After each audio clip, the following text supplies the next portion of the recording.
நான் நிலையான இறைவன் என்றால் எனக்குரிய குறை என்ன, எனக்குரிய அடையாளம் என்ன, அதை அவன் சொல்வான் என்பதை நீ மனதில் நினைத்து நீ செல்வம் பிள்ளைகளிடம் கொடுத்தா அது பொய்யாமையா? அதை நீ அறிவா, இவர் அறியாது, ஆசான் அறியாது. விளங்குதா? அன்று நான் உன் மது அருந்தும் போதுதான் உன் குணத்தை அறிந்தேன். அண்டே உன் குழந்தை இடத்தில் நான் வாக்கை சொன்னேன். பொய்யாமையாண்டவரிடம் காக்குகளே அழைத்து வா, உவரைக்குரிய தீவை என்னால் முடியும் என்று ஆசனிடமும் சொன்னேன், இவரிடமும் சொன்னேன். ஆனால் அப்போதும் நீ ஒரு பிடிவாதத்தில் இருந்தாய். அதை மெய்யா வையா என்று சொல்கிறேன் குழந்தா. அண்டே தடை என்பது சஞ்சலம் பெறாத மகனே சொல்கிறேன் கேளுங்க. எத்தனை செல்வங்கள் இழந்தங்க, அது பல செல்வம். பொய்யாமையா என்றால் உடல் சோதிப்பவன் என்றால் அது ஆசான். ஆசான் என்றவன் அவனால் நீ சோதித்தா, அதற்கண்டே காரியம் செய்தா, அந்த இடத்தில் வசித்தா, மருத்துவன் தந்தான் செய்தா, விடிவு கிடைக்கல. அதையும் விடுத்து மறு ஆசான் என்று உடல் சோதிப்பவன் இன்னொருவன், அவனிடத்தில் செல்வங்கள் கொடுத்தா, அவன் சில அடையாளம் என்றால் எது அடையாளம் தந்தான். இதைச்சை சந்தோஷம் கிடைக்கும் என்றான், செய்தான்.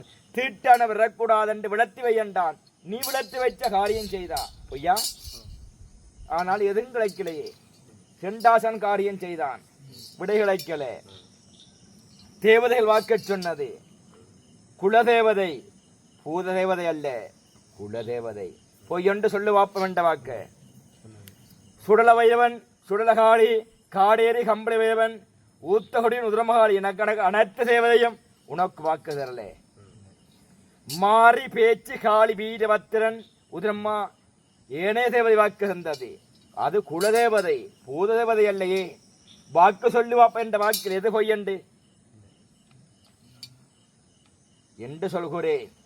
அது சஞ்சலமல்ல மகனே என்று சொல்கிறேன். உன் பாதத்தில் தான் குறையண்டு என் பொய் வாக்கல்ல. 4400 நரம்பிலும் உனக்கு குறை ஏற்படுது.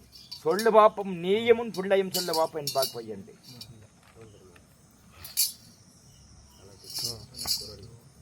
வாக்கு விளங்குதா? என் வாக்கை சொல்லுங்க. நான் சொல்வது பொய்யாமையா என்று சபையில் பெருமையோடு சொல்லுங்க. சிரசண்டு இட்புறத்திலும் இந்த நிலையிலும் வேதனை ஏற்படுது. விளங்குதா?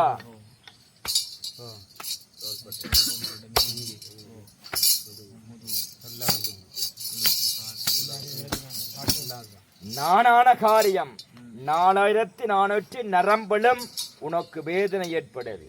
வலியாய் நீ துடைக்கிறாய், பாதத்திலும் வேதனையோடு நீ துடைக்கிறாய். பொய்யண்டு உன் பிள்ளையோ நீயோ உன் மனைவியோ உன்